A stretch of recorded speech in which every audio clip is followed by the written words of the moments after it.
والسلام على سيد الأنبياء والمرسلين وعلى آله وأصحابه أجمعين.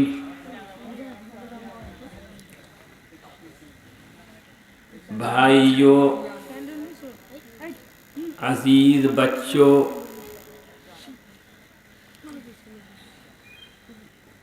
اللہ پاک کا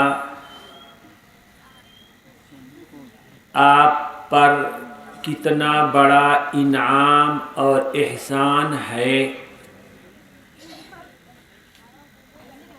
کہ اس نے آپ کے دلوں میں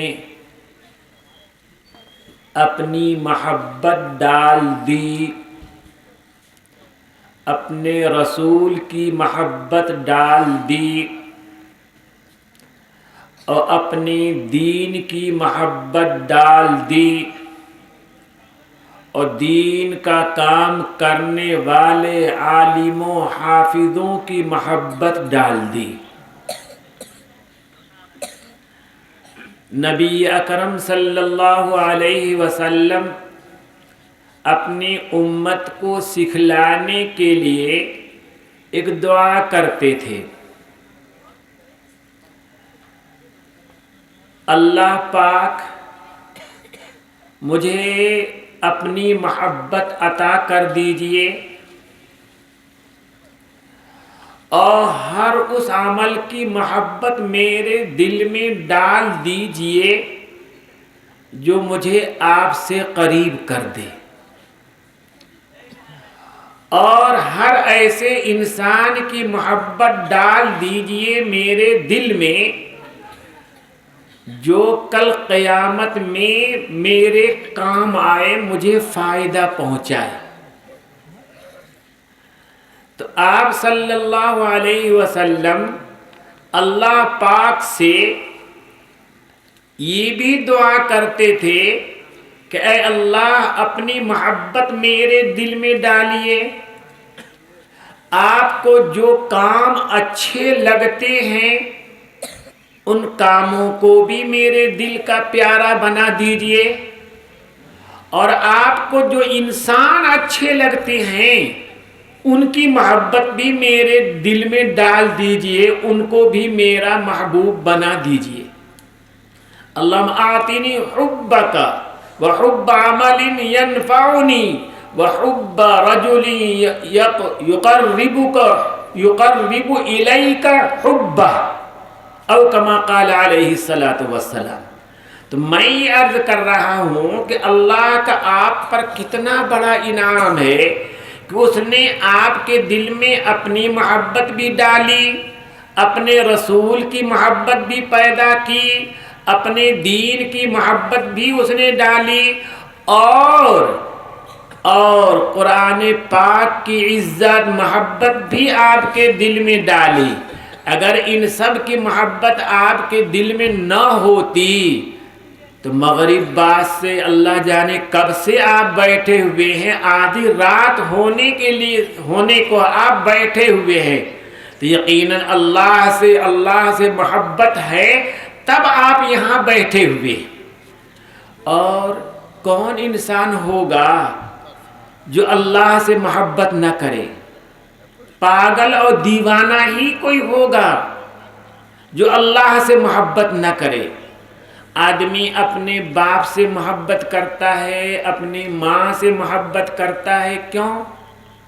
اس لیے کہ باپ ہمارا خرچہ چلاتا ہے، ماں بچپن سے لے کر اب تک ہماری دیکھ بھال کرتی ہے. ہم بچے تھے، روتے تھے، چیختے تھے، چلاتے تھے، ماں اپنی نیند قربان کر کے ہمارے ساتھ رہتی تھی. ہم اپنی بہن سے محبت کرتے ہیں اس لیے کہ وہ ہمیں کھلاتی تھی، پلاتی تھی. اپنے بھائی سے محبت کرتے.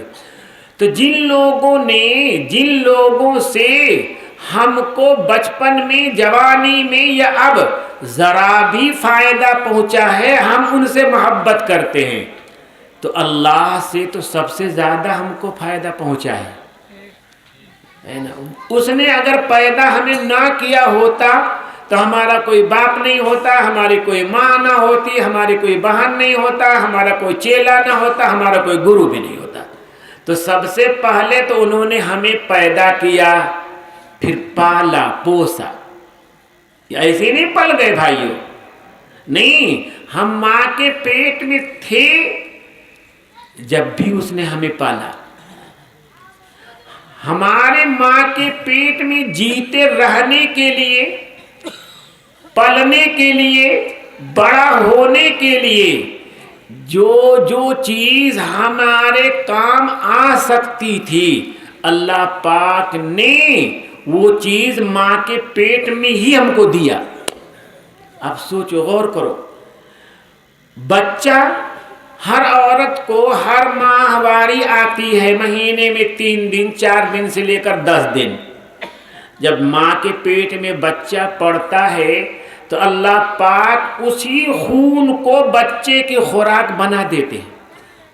اب غور کرو کہ خون ایک جوان آدمی بھی پی لے تو وہ بھی بیمار ہو جائے گا، وہ ابھی تو ماں کے پیٹ میں 1 مہینے کا 2 مہینے کا شیشو پڑا ہے، اور اللہ پاک نے ماں کے خون ہی کو کیا بنا دیا؟ بچے کی خوراک بنا دیا۔ کیسے؟ فلٹر کر کے، صاف کر کے، اس میں جتنی نقصان دینے والی چیزیں تھیں اللہ نے انہیں دور کیا، ختم کیا، اور اتنا اس کو پتلا بنایا، اتنا پتلا بنایا کہ بچہ کے پیٹ میں ناف کے ذریعے وہ پہنچتا ہے، بچہ اس کو ہضم بھی کرتا ہے، اس کو پالتا بھی ہے، اس سے پلتا بھی ہے۔ تو اگر اللہ پاک کو ہمیں پیدا کرنے نہ ہوتا، اللہ پاک کو ہم سے پیار نہ ہوتا، محبت نہ ہوتی، تو یہ سب کیوں کرتے؟ اللہ کا بہت بڑا احسان ہے کہ اس نے ہمارے دل میں اپنی محبت ڈال دی، اپنا پیار ڈال دیا۔ اگر اللہ کی محبت نہ ہوتی آپ کے دلوں میں تو اس ٹھنڈی رات میں اتنی دیر تک کس لیے بیٹھے ہیں؟ یہاں کسی کو ٹکا ملنا نہیں ہے، کسی کو پیسہ ملنا نہیں ہے، یہاں صرف اللہ ہی کو خوش کرنے کے لیے بیٹھے ہیں۔ اللہ اور اس کے رسول کی باتیں سننے ہی کے لیے آپ بیٹھے ہیں۔ اور کسی کی بات کب سنے گا آدمی؟ جب اس سے پیار ہوگا، محبت ہوگی، لگاؤ ہوگا، تب اس کی بات سننا اچھا لگے گا، اور جس سے محبت نہ ہو اس کی بات سننا کسی کو اچھا نہیں لگتا۔ میں یہ کہہ رہا تھا کہ اللہ پاک نے ہمارے اوپر جتنے احسانات کیے ہیں، ان احسان اور انعام ہی کی وجہ سے ہمیں اللہ سے محبت ہونا ہی چاہیے۔ جو دیوانہ اور پاگل ہوگا وہی اللہ سے محبت نہیں کرے گا۔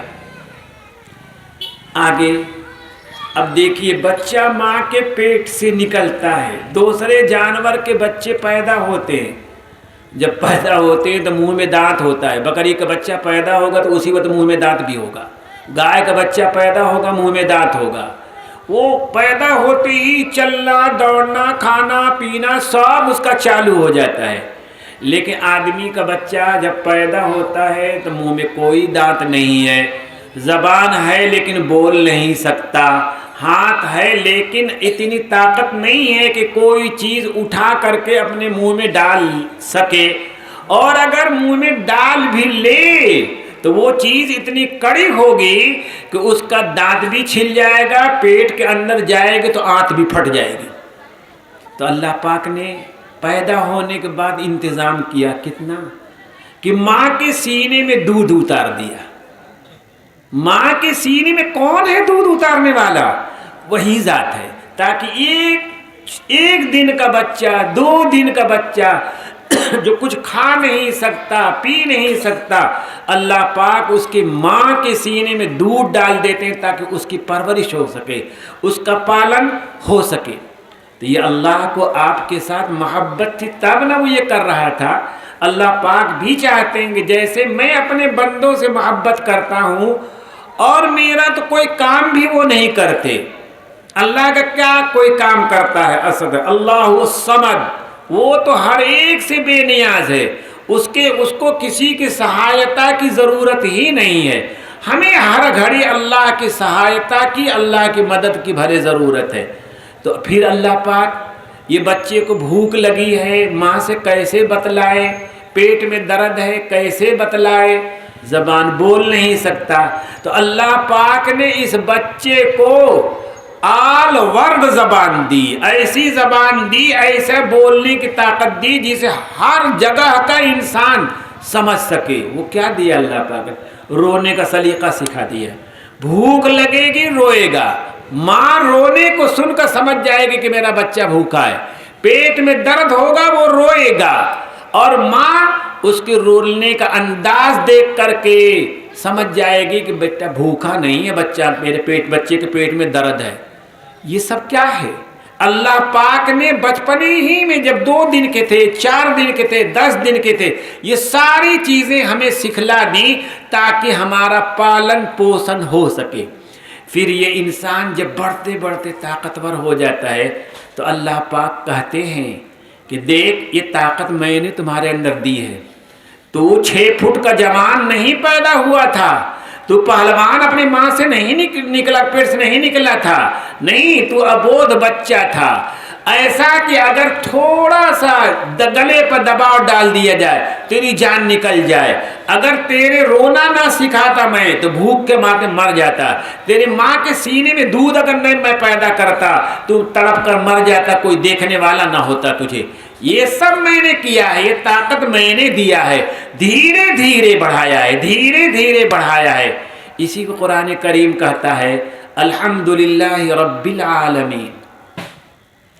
تمام ستائش، تمام تعریف اس اللہ کے لیے ہے جو سارے جہان کو پالنے والا ہے. پالنے والے میں 3 چیز ہوگی. پالنے والا رب میں 3 باتیں ہوں گی. ایک یہ کہ پیدا کرے گا، تو کہا کہ سارے جہان کو پیدا کرنے والا میں ہوں. دوسری یہ ہے کہ اللہ پاک اس کے اندر جسے پالیں گے اس کے اندر قوت پیدا کریں گے، طاقت پیدا کریں گے، تاکہ اللہ نے اس کے اندر جتنا بڑھنے کی، انتی کی، ترقی کی صلاحیت دی ہے، اللہ دھیرے دھیرے انسان کو، ہر مخلوق کو اس کے آخری ترقی تک، آخری انتی تک پہنچاتے ہیں. اور پھر اللہ پاک اسے شروع سے لے کر آخر تک دھیرے دھیرے دھیرے دھیرے ایسا بنا دیتے ہیں. یہ کل جو چاول کھانے کے لائق نہیں تھا، روٹی کھانے کے لائق نہیں تھا، بڑا جوان ہو کر بڑی سے بڑی سخت غذا کھانے لگتا ہے اور پیٹ اس کا ہضم کرنے لگتا ہے. تو یہ اللہ نے دھیرے دھیرے ہمیں پالا، پوسا، بڑھایا. کس لیے؟ کس لیے؟ افحسبتم انما خلقناکم عبثا وانکم الینا لا ترجعون. اے انسانوں، تم نے یہ سمجھ لیا بڑے ہو کر کے کہ ہم نے تم کو ایک دم بیکار پیدا کیا تھا، ہم نے کوئی کام تم سے نہیں لینا تھا مجھے. ارے تم سے کوئی کام مجھے اگر نہ لینا ہوتا تو ماں کے پیٹ میں تمہیں کیوں پالتا؟ تم سے کوئی کام اگر نہ لینا ہوتا تو ماں کے پیٹ سے نکلنے کے بعد تم کو پال پوس کا ہٹھا کٹھا جوان کیوں بناتا میں؟ اتنا اعلیٰ دماغ میں نے تم کو دیا کہ سارے جہاں کو تم اپنے فیور میں کر سکتے ہو. بڑے سے بڑے ہاتھی کو قابو میں کر سکتے ہو، بڑے سے بڑے شیر ببر کو اپنے ہاتھ کے قابو میں کر سکتے ہو. زمین آسمان کی کوئی چیز ایسی نہیں ہے جو تمہارے عقل کے ذریعے اس کی گرہ کو کھول نہ سکو. یہ سب میں نے تم کو یوں ہی دیا کہ بیکار. افحسبتم انما خلقناکم عبثا وانکم الینا لا ترجعون.